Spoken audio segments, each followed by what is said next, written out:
Nag-face off naman ang ilan sa mga vice presidential candidates sa forum ng Go Negosyo sa Makati.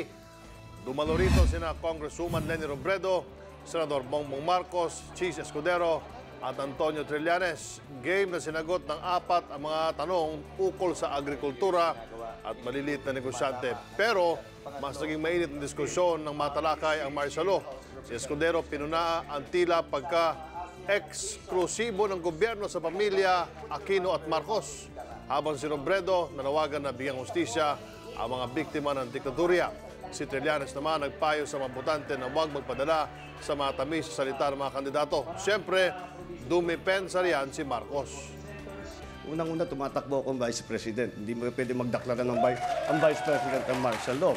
Pangalawa, ang aking lamang sinabi ay sinabi ko, ang aking nakikita lamang na magiging sitwasyon na pangangailangan na magkaroon ng martial law ay pagka may gera tayo. Kagaya nung ating sinasabi na gera sa Muslim Mindanao at gera sa ating sa mga communist insurgents that who wanted to overthrow the government by violent means.